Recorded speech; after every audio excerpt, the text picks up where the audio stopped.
Bonjour tout le monde, nous voici dans une nouvelle vidéo pour un point lecture, mon tout premier point lecture. Avant de commencer, je vais vous dire deux choses. La première, c'est que c'est la troisième fois que je filme cette vidéo. La première fois, je ne l'avais pas préparée, donc j'ai dit plein de choses, c'était très fouillis. Et la deuxième fois, j'étais floue, donc pas de bonne mise au point, je ne sais pas ce que j'ai fait, bref, c'était irregardable. La deuxième chose que je voulais dire, c'est que je voulais remercier deux personnes. Donc d'abord c'est Abstract Puppet, qui est la personne qui a composé la musique que vous entendez dans mon introduction. Je vous mettrai son SoundCloud dans la barre d'infos si ça vous intéresse, allez voir ce qu'il fait. Et également Corberus, qui est la personne qui a fait mon avatar et ma bannière. Donc là également, je vous mettrai un lien vers son site si ça vous intéresse, allez voir ce qu'elle fait, c'est très sympa. Voilà, et maintenant nous allons commencer le point lecture dans lequel je vais vous parler de 3 livres. Le tout premier, c'est le tome 2 de la série Pérismer, L'ombre de Louisiane, qui a été écrit par Frank Dive et édité aux éditions Nemos dans la collection Naos. Donc c'est un tome 2, je vais vous résumer rapidement le tome 1 pour ne pas vous spoiler celui-ci. Dans le tome 1, nous suivons 5 adolescents, Amonis, Farnis, Seriane, Colline et Zen, qui vivent dans un monastère depuis leur tendre enfance, on ne sait pas pourquoi. Et un jour, ce monastère est attaqué par des espèces de mantes religieuses géantes qu'on appelle des noctères. Et donc nos cinq adolescents sont obligés de fuir le monastère. Dans ce premier tome, nous allons suivre leur fuite et ainsi comprendre pourquoi ils ont été attaqués par ces espèces de grosses bestioles. Dans le tome 2, nous retrouvons au début 4 personnages du tome 1 qui ne sont pas forcément les mêmes qu'au début du tome 1 justement. Et il est vrai que ça démarre doucement, donc pendant un tiers du roman c'est assez lent. Chaque personnage dévoile un peu ses états d'âme du moment, un peu chacun dans son coin. Et du coup ça n'avance pas particulièrement. Après un quart de roman, on rentre enfin un petit peu dans l'action, même si les actions ne font pas avancer l'histoire très vite, mais au moins ça bouge. D'autant plus que les descriptions sont très bien faites, donc c'est très immersif. Les actions sont très bien décrites, donc c'est très agréable à lire. Mais c'est vrai que malgré tout ça avance relativement doucement. D'autant plus qu'il y a certaines situations que j'ai trouvées un peu frustrantes dans la réaction des personnages et également parfois des hasards qui tombaient à point nommé quoi. Bon. Au-delà de ça, il y a énormément de personnages. Vu que j'ai lu le tome 1 il y a en moins un an, pardon, je me rappelais pas particulièrement de certains d'entre eux. Comme ils sont pas forcément resitués, des fois j'ai eu un peu du mal à m'y remettre. L'univers est très fouillé, très dense, il y a des plans parallèles sur lesquels évoluent les personnages. Du coup il faut vraiment être concentré pour bien comprendre le pourquoi du comment, etc. Le fait qu'il y ait autant de personnages a fait que moi personnellement je ne me suis pas attachée à ces personnages là. Il y en avait trop. Du coup, aucun m'a vraiment touchée. Alors, il y a peut-être le chevalier Tanis Malval, qui n'est pas comme la plupart des chevaliers, c'est-à-dire que même si il est très à cheval sur son honneur, il est souvent dans le doute, il se pose plein de questions sur est-ce qu'il fait les bons choix, et aussi dans des scènes des scènes banales comme on apprend qu'il a plutôt le vertige, qu'il n'est pas à l'aise avec les fantômes, etc. Donc voilà, il est courageux, il n'y a pas de souci, mais on nous le montre avec ses peurs et ses doutes, et j'ai trouvé ça vraiment très très intéressant. Je me rappelle avoir beaucoup apprécié le tome 1, plus que celui-là. Du coup, je vais quand même continuer cette trilogie, puisque c'est une trilogie. J'ai le tome 3 dans ma palle. Donc à l'occasion, je lirai ce tome 3 avec plaisir, parce que même si ça n'a pas été une lecture extraordinaire, j'ai passé un bon moment de lecture, donc je lirai le 3e avec grand plaisir. Voilà pour ce livre, on va donc passer au suivant. Alors, le tome suivant dont je vais vous parler est Sauveur et Fils, la saison 1 de Marie-Aude Muraille, paru aux éditions L'École des loisirs. et moi j'ai l'édition Medium Plus Poche. Alors dans ce livre, on va suivre Sauveur qui est un psychologue clinicien et son fils de 8 ans, Lazare. Donc ils vivent tous les deux depuis la mort de la maman de Lazare. Alors je dois dire que j'ai eu un peu de mal à rentrer dans ce livre, au tout début en tout cas. Et ensuite, petit à petit, au fil des rendez-vous que Sauveur a avec ses patients, je me suis attachée à lui, mais pas seulement. En fait, on rencontre des adolescents qui ont une vie assez difficile pour la plupart, donc c'est pas pour rien qu'ils vont voir un psychologue. Et on se demande ce qui va se passer également pour eux. On s'attache aussi à eux. On se demande si Sauveur va parvenir à les aider. Et d'ailleurs, Sauveur, tout au long du livre, se pose aussi pas mal de questions sur sa façon d'interagir avec eux. Est-ce qu'il le fait correctement? Est-ce qu'il va parvenir à les aider, tout simplement? Et donc, on est, nous aussi, dans ce questionnement. Est-ce que Sauveur va réussir à trouver les bons mots ou, en tout cas, pour parvenir à soulager un minimum la souffrance de ces jeunes. Donc on s'attache aussi à Margot, à Ella, à Gabin, tous ces jeunes qui ont des problèmes souvent très graves. Donc, et au-delà de ça, on suit Lazare, le petit de Sauveur, qui lui aussi arrive à une période où il se pose beaucoup de questions, notamment sur sa maman. Et malheureusement, Sauveur ne se rend pas compte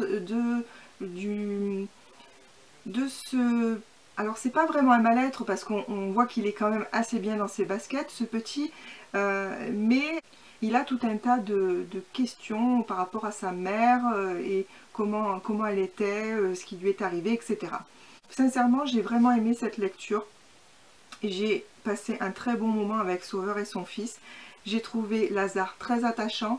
Il a une relation d'amitié vraiment touchante avec un camarade de classe et franchement je me suis régalée à suivre leurs aventures, même si voilà, c'est pas un livre d'action, c'est pas un livre avec des rebondissements, etc.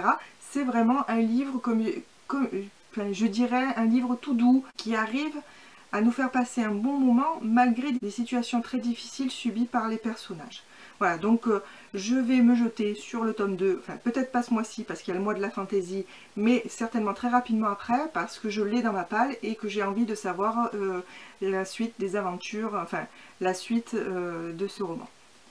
Voilà pour le deuxième roman que je voulais vous présenter. On va passer au dernier.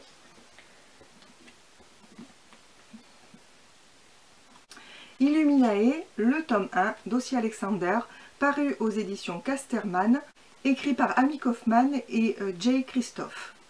Donc il faut savoir que je suis une grande fan de science-fiction, c'est mon genre de prédilection, et donc je me suis régalée à lire ce livre.